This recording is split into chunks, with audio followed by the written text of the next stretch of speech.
Hey there everyone, this is Samuel Johnson and welcome back to the Spider-Verse Retrospectives. And today we're going to be concluding our discussion on the third Edge of Spider-Verse miniseries as we take a look at Edge of Spider-Verse Volume 3, Number 4. And as I said in an earlier video, this issue actually has 3 stories rather than 2 like the previous issue. So we got 3 Spideys we're going to be talking about, so let's get right to it. And the first Spidey we'll be looking at, a little spider person called Dream Spider, who, believe it or not, is actually from the main Marvel Universe. She's actually a rather interesting Spidey, as her spider powers work a little differently than your standard Spidey. Basically, the first series that she appeared in was a miniseries called The Deadly Neighborhood Spider-Man. In that story, Peter Parker wound up going to California because, as Peter Parker, he was participating in a science experiment involving hard water, which was supposed to be passing electric current through it, see if it could be utilized as a viable energy source. But it turns out doing this wound up kind of vibrating on the same frequency as a literal nightmare realm, which in turn woke up a regular X-Men villain called a Demon Bear, who essentially wanted to not return back to his slumber because in the slumber were nightmares. And as such, he wanted to release the nightmares into the real world, and, well, Spider-Man, for whatever reason, was attuned to it because of the patterns of the hard water. As such, the Demon Bear wanted to challenge Spidey, and pretty much told him that if the Demon Bear won their little bout, then the nightmares would spread throughout the world. If Spider-Man won, then they'd only be with him and he'd be living in madness forever. So essentially it was a no-win scenario. As such, Peter, for the sake of the world, wound up taking on that mantle, and basically, as the chosen champion to fight against the Demon Bear, he wound up coming into contact with a mysterious dream stone that kind of melded itself to Peter. Now, because it was meant from dream stuff, like it was from the literal dream realm, in the real world no one could see it, but it was there, and Peter could at points even perceive it. As such, it wound up allowing Peter to be able to more easily interact with the nightmare world, which before that he was already seeing stuff and hallucinating, but ultimately this kind of gave him a better control over the realm so that he could, actually manipulate it.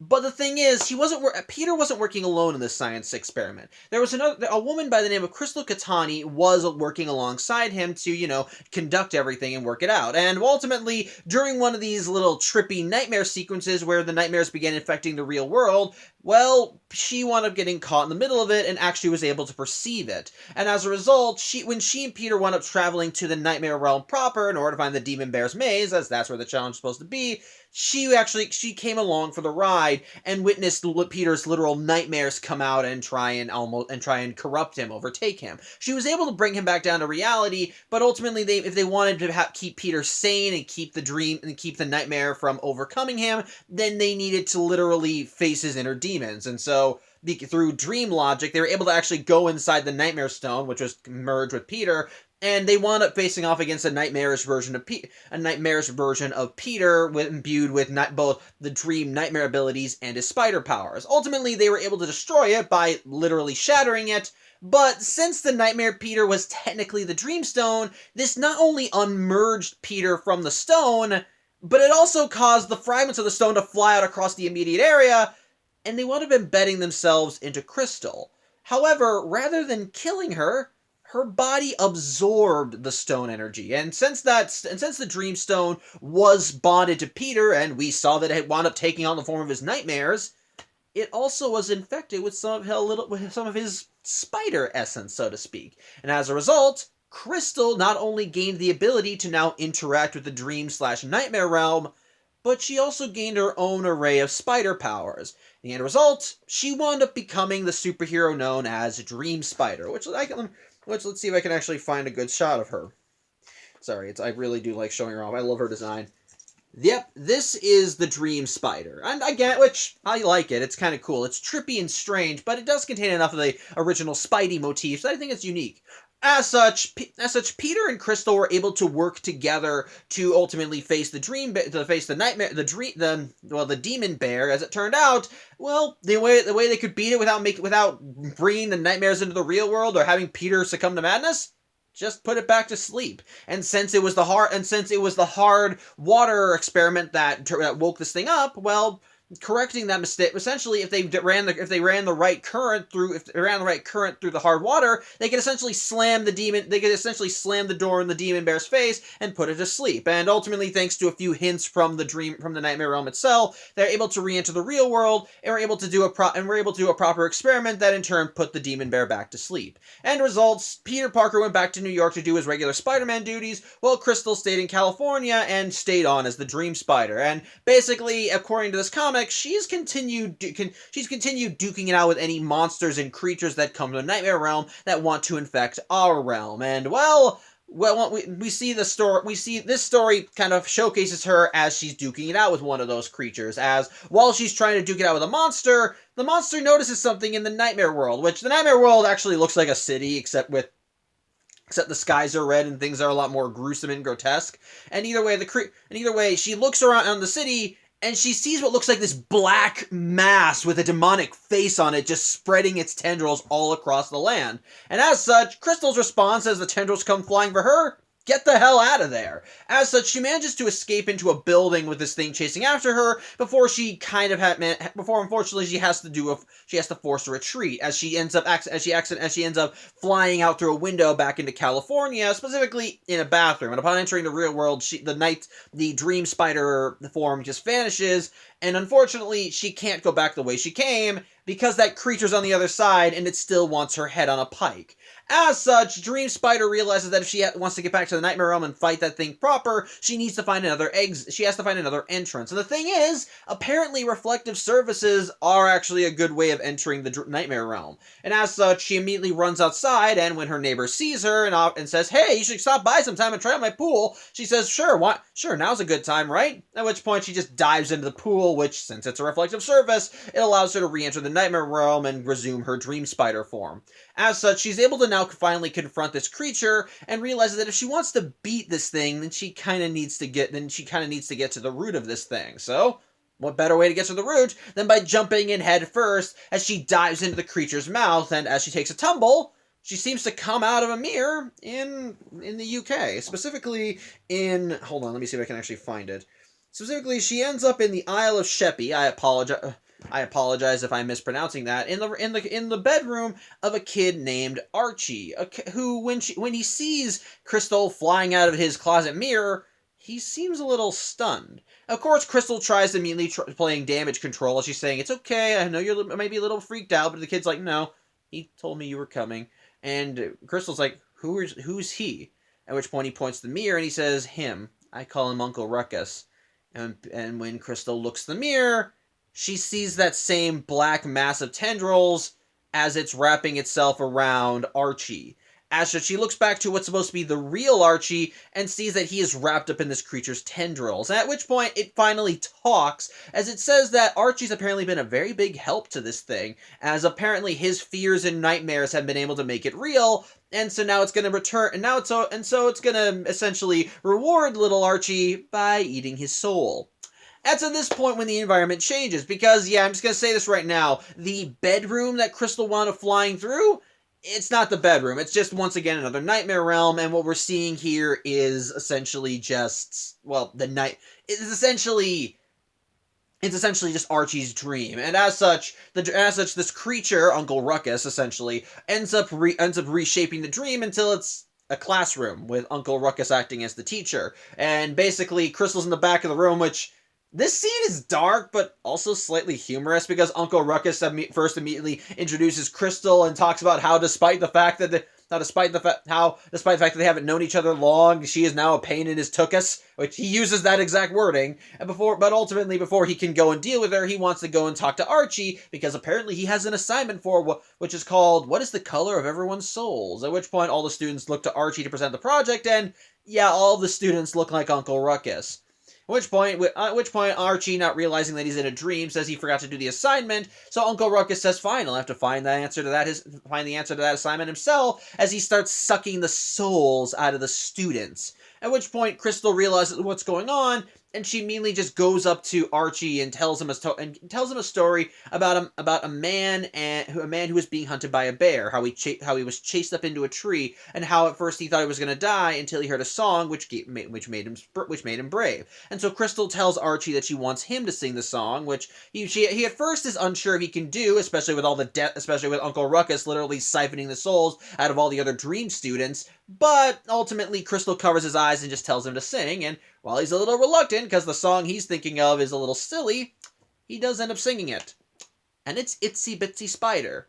And basically, by essentially by singing this, it starts making Archie feel brave, which in turn has an effect on Crystal as her form changes back into Dream Spider. And so as Marcus reaches the climax of the Itsy Bitsy Spider song, Crystal runs up to Uncle Ruckus, and then she literally just thrusts her fists into him before she rips him apart. So, yeah, Uncle Ruckus is destroyed. And with him, his nightmare realm ends up vanishing as ultimately Crystal and Archie awake back in the real world, though Crystal is still in her dream spider form. And as such, now since they're back in Archie's bedroom, he asks if he can open his eyes now, and Crystal gives the okay, though she warns him that her appearance might be a little weird.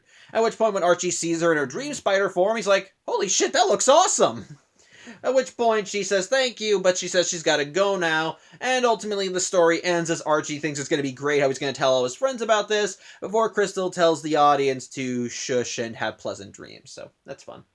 But anyway, the next story actually does focus on another alternate universe Spidey, and this once again is another new one created for this miniseries. And well, you ever wanted to see a universe where J. Jonah Jameson was Spider-Man?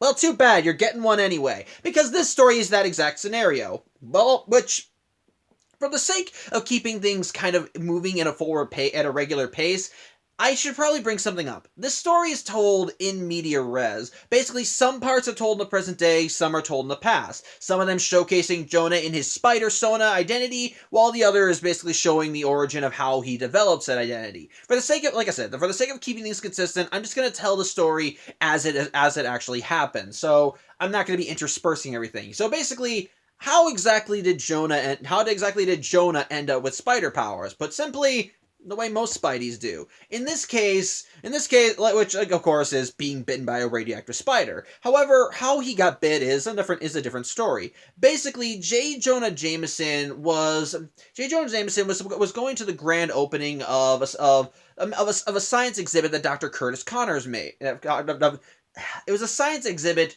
that Dr. Curtis Connors made. And the reason why Jonah was going there was because, one, someone from the press had to come and cover the grand opening of this place, and two, Jonah was actually a benefactor to a lot of Curtis Connors' research, as apparently Dr. Connors, actually in this reality, has been experimenting with finding ways to cure diseases and cancer via essentially irradiating animal DNA. And he believes that this research, if utilized properly, could heal millions. Unfortunately, Jonah's not exactly okay with hearing all the good news about how all the progress Dr. Connors has made. Why? Because his son just died recently. As we learn later in the story, his son, John Jameson Jr., was killed in an accident involving a mega corporation by the name of Star Rock, which is meant to be the Roxxon Corporation's essentially spacefaring section. The point is, John Jameson Jr. was working there, but ultimately there was an accident with his rocket, and ultimately the ship crashed, and ultimately the whole thing kind of fell apart, and John was killed. And so Jonah's not exactly doing well. Ultimately, he's still trying to do his job, even brought along an intern in this case, or a freelancer as the guy calls him, who goes by the name of Peter Parker. But ultimately, he's not got his head into all this. And as Dr. Connors tries assuring Jonah about how the research is going to help a lot of people, ultimately Jonah's like, well, what's the point of doing all this if it couldn't save my son? But as he's chewing Dr. Connors out, that's when the radiated spider comes down and bites Jonah. As such, from there, the typical Spider-Man shtick happens, as Jonah's body begins changing as it tries integrating the new spider attributes, and which of course has him staying in bed, sleeping in, getting into a cold sweat, just not feeling well. But the height of all this, as one night he has a dream about seeing his son on the moon, and his son just kind of tells him to keep his cool because he knows his dad, and he knows his dad can lose his temper. At which point, when Jonah gets woken up, he finds himself clinging to the ceiling with Peter looking up at him because, well, Jonah's never been late to work before, so Peter was sent to check on him. So, yeah. Jonah now has all the spider powers, but he doesn't do anything with them yet. At this point, it's a weird attribute, but he's just going to try and brush it under the rug and go back to his job as the head of as the editor-in-chief of the Daily Bugle. As such, things continue going well, but one of his reporters, Betty Brandt, does look more into the accident that claimed his son's life, and it turns out that they discovered that it might not have been an accident. That ultimately, it looked like that money traded hands, that businesses were talking with one another, and that someone may have wanted this thing to go down. That Starrocks may have intentionally sabotaged this space flight just to, line their pockets, so to speak. And as a result, it means that there's a bigger conspiracy going on, though there's no direct proof. As such, Betty says that she can't really confirm any of these findings yet because she kind of needs some direct proof, but the only way to get that is if you could be like a fly on the wall at one of their meetings. Whereas Jonah says, or maybe a spider. At which point Betty just kind of brushes it off and goes off because she's going to try and publish a story anyway, but Jonah quickly realizes that maybe he can use his new powers for something. And the thing is, Peter did mention one point that he was a freelance costumer, and so Jonah asks Peter, hey, can you help me with something? And so sure enough, the good J. Jonah Jameson and Peter Parker begin collaborating as they decide to use Jonah's powers to try and get dirt on Starrocks, and as a result, they end up creating Jonah a new costume. Though, I think the costume might have been like something that Jonah and Peter collaborated on. Why? Because while the end costume does have some motifs that you would associate with Spider-Man, there are also motifs that aren't associated with Spider-Man. Ones that you would mostly associate with J. Jonah Jameson. And let me see if I can actually find the costume, because believe it or not, it's actually not a bad one. Pretty silly looking, but also pretty cool. This is Jonah's costume as the webhead. And, well, again, there are some motifs in this costume that you would associate with Spider-Man. Like, for example, the mask is the teardrop eye holes and the webs along it. And then, likewise, you can see that there is a spider on his chest, but the rest of it is very different. The shirt and the pants are definitely still look more like a superhero outfit, especially with the yellow lines go down the legs and across his arms. But the fact that his costume is lined with all these press releases and he has a cape actually made of articles and so forth, that feels like something that Jonah would have thrown in. And sure enough, yeah, it's clear. And sure enough, later we do see that one of the things that Peter helped Jonah make was an earpiece so that they could communicate with one another. And from Peter's spot, we do actually see the traditional Spider-Man costume hanging on a coat hanger. So Peter most likely designed that first, and then Jonah shot it down, and they probably had to collaborate with making this new costume. So, yeah, it's probably something that Jonah wanted to do. But either way, they do end up making the costume, and Peter does still help Jonah another way, as, guess what? He still has web shooters. And as a result, Jonah manages to sneak into a secret meeting with Starrocks as he overhears that, yeah, they probably were planning, that they are trying to make this accident look just like that. An accident, as they state that how it happened was that the hull of the ship vibrated a radiation shield off of it, and that's what ultimately caused the accident. As such, once that's released, that's when Jonah comes in and starts tearing up the meeting. And of course, they have bodyguards there with stun batons, which Jonah notes that makes kind of sense because if they shoot him here, that would leave a blood sample. So hey, at the very least, they could stun him and then drag him off somewhere else to do it. But again, this is Jonah with spider powers. He's able to outmaneuver all of the guys and knock him aside. However, there's one guy at the meeting who runs off because, hey, he sees a guy flipping around at everybody and just knocking everyone aside, and he thinks that he needs to properly prepare for this. And this man that runs off? Herman Schultz. Yeah, it's the shocker. And after he gets into his outfit, he comes back in and tries fighting it out with Jonah. At which point, as he taunts Jonah, he talks about how his vibro shock gauntlets will take him down. and that gets enough gears in Jonah's head returning so that he realizes, you did it, didn't you? And yeah, that's what happened. The shocker is the one that vibrated off the radiation shielding, so that means the shocker is the one who killed Jonah's son. At which point, Peter tries to talk Jonah down and say, don't do it, you don't want to do something you regret, but Jonah just shuts off the two-way comms before just kind of letting loose on the shocker and kicking him right out of a window. And while Jonah is tempted to let him fall, well, he believes that if John were here, he would not want this to be the end of his story. As such, Jonah shoots out a web line and manages to catch the shocker right in the air, but he pretty much ultimately he tells the shocker that all he wants from him is a statement, just proof. And as such, he pulls out a tape recorder, and he just wants the shocker to tell him everything he knows about the accident, and he better tell it quick, because that webbing is going to dissolve in an hour. As such, the shocker does tell everything, with some built-in lenses in Jonah's mask taking some pictures, and thus the story is printed. Although Jonah does not like the name that Peter gives him in said story, Spider-Man. Yeah, we cut to later as Jonah's reading the story, and he pretty much just tells Peter that, look, Jonah's the guy who writes the stories. Ultimately, all Peter needs to do is just get some good pictures. And as such, Jonah decides to continue using his spider powers to fight for the truth as he swings away, proclaiming himself as Headline. And that's where that story ends. So, interesting stuff. But anyway, the final story does again focus on another Spidey from the main Marvel Universe, specifically Anya Corazon, aka Aranya, as we see how she's been doing after the events of End of the Spider-Verse, as we see that she's been trying to take a more active role in the multiverse, especially with her now gaining more magical spider totem powers. And the story actually opens with her in the MC2 universe helping Mayday Parker duke it out with a supervillain, specifically the Hobgoblin. And ultimately, the Hobgoblin is flying at the pair of spider ladies, intent on ramming them with his glider, until a web line from nowhere grabs the glider and ends up causing the Hobgoblin to fly through the air before he gets webbed up himself. And well, where does this unexpected assistance come from? Why, the Peter Parker of this universe, of course, who is now back to normal, no longer looking like a giant spider monster thanks to the aid of Aranya. So, yeah, again, everything's worked out in the MC2 universe. Peter Parker is brought back to life, and I'm guessing as part of being revived by the other, he now has his leg back. So now he can take a more active role in supporting his daughter. Which, you want to know what his incognito disguise is? It's a red hoodie with his Spider-Man pants. It's kind of stupid.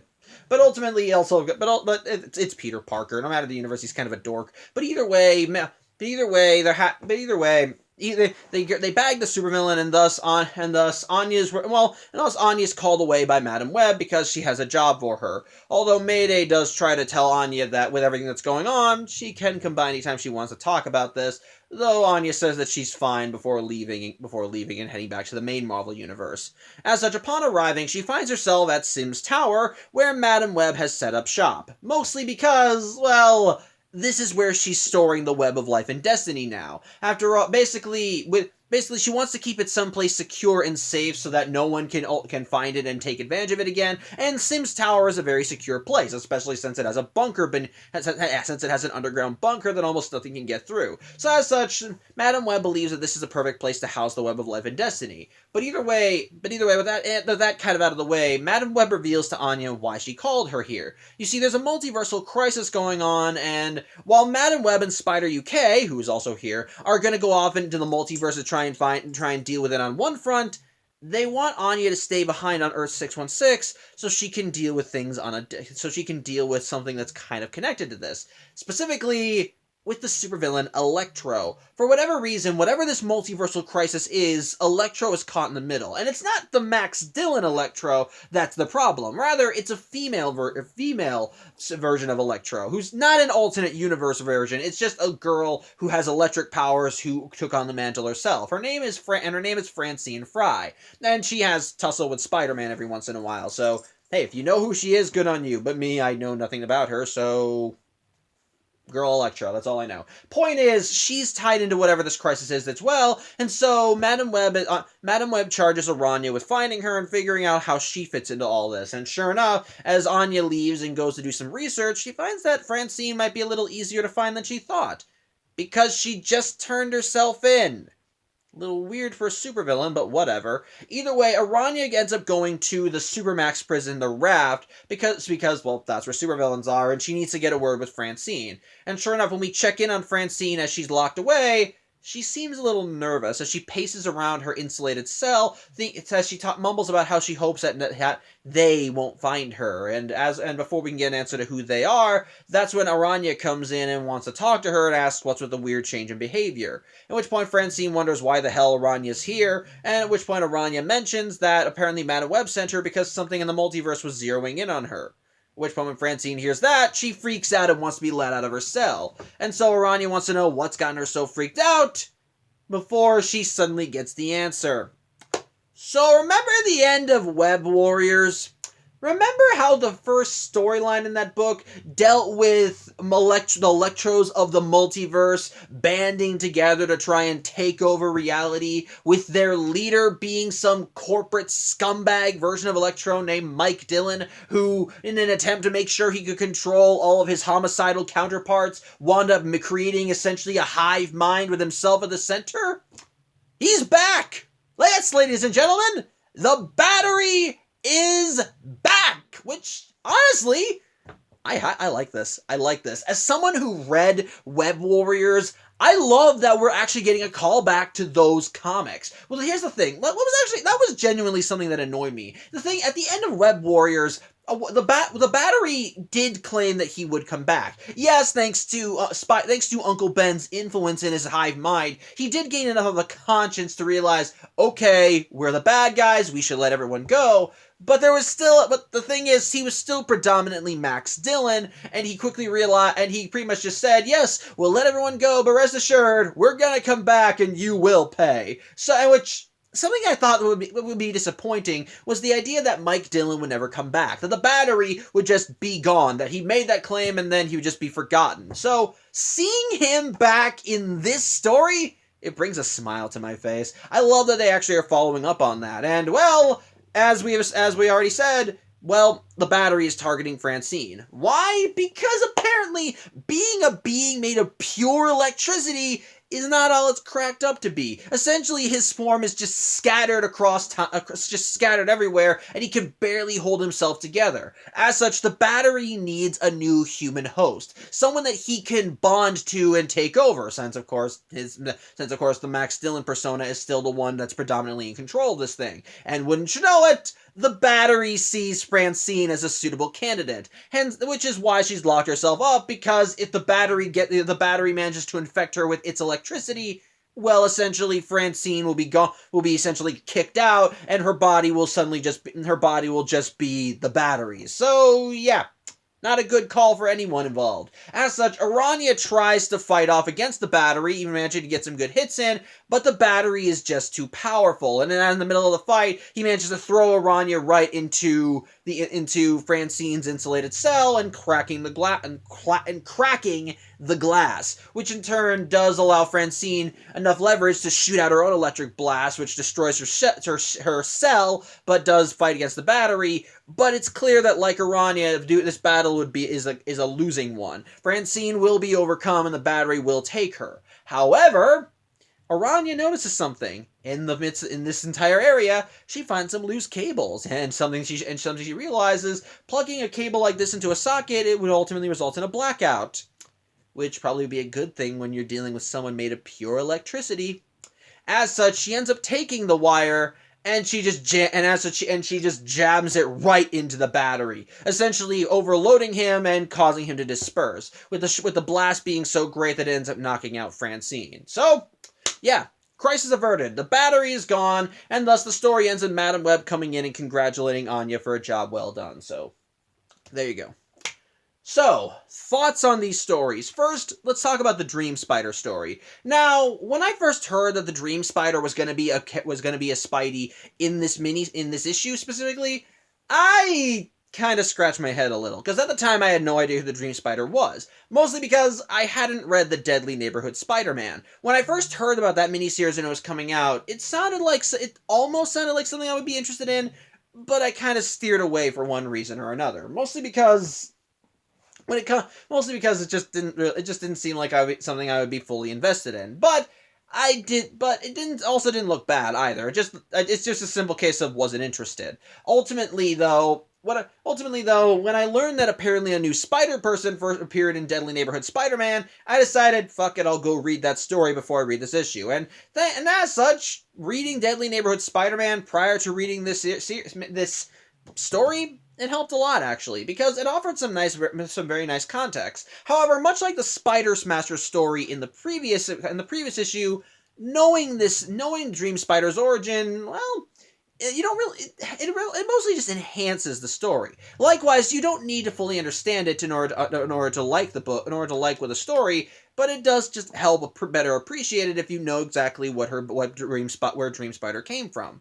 With that said, even regardless of whether you read Deadly Neighborhood Spider-Man or not, the story itself is a pretty good one with a very unique premise. In that regard, I will list one complaint. And this is not really something that ruins the story, but it is something that does get confusing regardless of whether you're reading this story or Deadly Neighborhood Spider-Man. Namely, it's a trippy little tale. Mostly because a whole gimmick with both the Deadly Neighborhood Spider-Man miniseries and this Dream Spider story is that it's supposed to be mixing reality with fantasy, with dark fantasy, yes, but it's still essentially mixing what is real with the nonsensical, and as a result, things can be a little confusing as you try and figure out what is real and what is dream. And that sadly is the same case with the Dream Spider story. With that said, though, it's still a pretty cool premise. It's still a pretty cool premise. I love the idea of having this Dream Spider character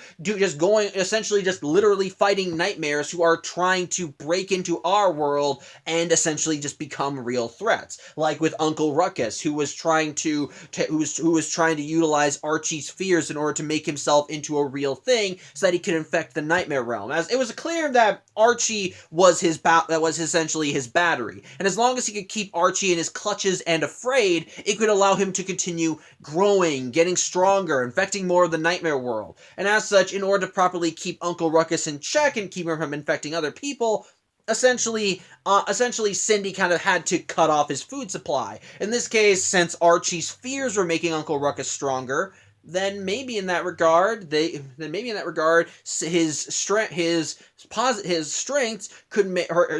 and his courage could make Dream Spider stronger, since her powers are intrinsically linked to the dream world as well. And since again Uncle Ruckus was tied to Archie, you get what I'm saying.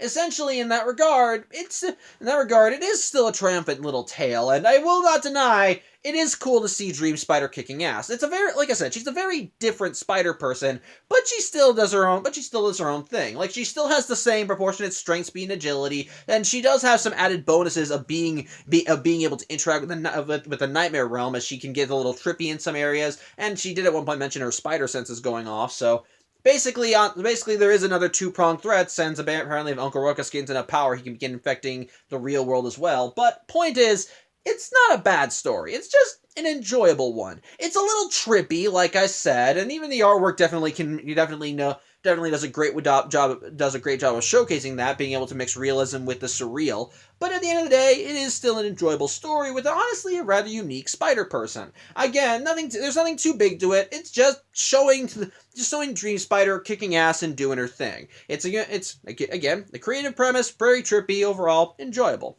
As for the headline story, this one is, again, another unique case. Because, well, it's J. Jonah Jameson as a Spider-Man, and I kind of love that. That premise alone makes me want to read the story. After all, if you know anything about J. Jonah Jameson, it's that, as always, he tends to be one of Spider-Man's biggest detractors. And the idea of him getting bitten by the spider and becoming that world's resident Spider Person, it definitely is one that can make you scratch your chin. Because, well, part of the reason why Jonah hated Spider-Man for so long is because he thought that Spider-Man was a menace, because he was a guy running around a mask, and, well, he wanted him to have accountability. So what would make Jonah suddenly decide, I want to be that? I want to shoot webs out of my wrist and fight bad guys while wearing a weird, outlandish costume. And ultimately, It was a personal reason. Like with most other Spideys in the multiverse, it was the death of a loved one that spurred him into action.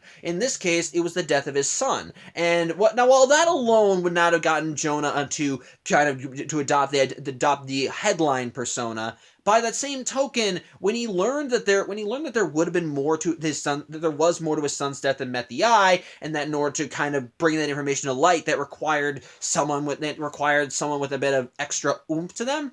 That's when he thought, what if I can use these powers to get that information in order to bring this to light and take these companies down? It's a very interesting idea, and essentially what I like is that it kind of mixes superheroics with what a journalist is supposed to do. Find the truth. And the thing is, while Jonah tends to be kind of a douchebag and has pushed the envelope, the idea of him having these powers and deciding he wants to use them to bring to light all these hidden truths and expose the bad guys for the people they are, I like it. It's actually pretty nice, and it does kind of give a new angle to this version of Jonah's character, especially since despite his anger over what happened to his son, he's still trying to do his best to honor his memory by actually trying to help, by actually, not killing the bad guys and just trying to get information, and just trying to, do him justice by getting this information out there. I like that. It's nice. I like that. It's nice, and it's actually a pretty interesting arc. And again, I do like that there is some reluctance in Jonah even taking on the mantle of headline in the first place. It's just that the way he actually approached Peter and said, hey, I want your help with this, it basically implies that if he felt that there was any other way he could get this information, then he would have taken that option, but he feels like there's no other, he really feels like, I kind of don't know where else to go here, so help me out. So I like that. I do like that. And the ending of the story, I think, is pretty interesting. It's still goofy enough in some regards that you can still laugh at it. Like I said, his Spider-Man costume is literally just the white mask with the bottom half cut off, so you can still see his little mustache. He has a cape. He has a cape at the top half of his shirt and his cape are made up of news headlines. It's silly and stupid, but at the end of the day, it's a creative enough premise that I think you can still find some enjoyment in, and overall, pretty good alternate Spider-Man. I like it. As for the final story with Aranya, this is also a pretty darn good story as well. For starters, like I said, I love that her story is almost like a follow-up to Web Warriors, because again, I like that Web Warriors is getting more attention. Like I said, it always annoyed me that series only lasted 11 issues because that had so much untapped potential. It would have been so cool to see that series continued, but it didn't. So that annoyed me. But I at least like that it was in some way continued with having the villain of the last story be the Battery. Because, well, like I said, he vowed vengeance, but we never saw him again. So actually having him come back and actually say, look, I'm still trying to take over the multiverse, but I need some help here. I like that. I actually like that we get some follow-up on that. I like that we see him as a regular force.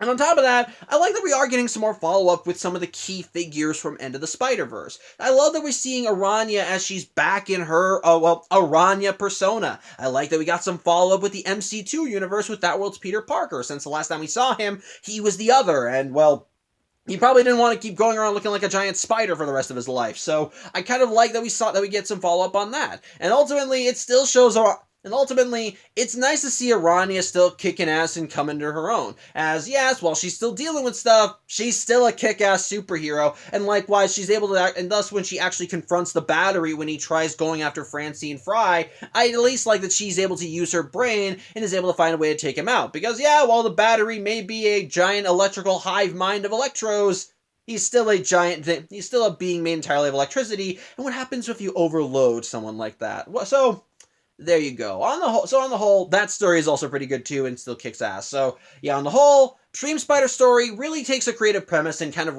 really works with it and creates a genuinely fun story with it. The headline story, a really interesting and cool idea with seeing Jonah be in the role of Spider-Man. Well, still kind of poking fun at it in some areas. And likewise, the Aranya story, really fun, still showing her being kick-ass, gives us some nice follow-up to stuff from both End of the Spider-Verse and other Spider-Verse related material. On the whole, all three stories are really good, and I think this is a good finale to Edge of Spider-Verse, which, yeah, as always, this mini-series is still a lot of fun. It's still Edge of Spider-Verse, and like with the previous Edge of mini-series, it's still interesting to see all these different takes on the Webhead story, interpreted through all these different ways, seeing familiar patterns rewoven into different ways, or different familiar threads woven into different patterns, and on the whole, still really good, and these are all still really interesting takes on the Spider-Man story. So, yeah, I think that's really all I have to say. I thank you for watching.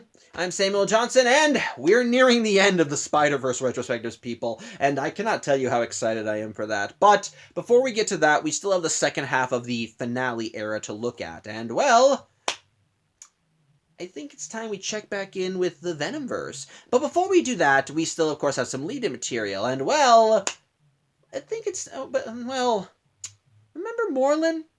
Yes, he was kind of not doing so well last time we saw him.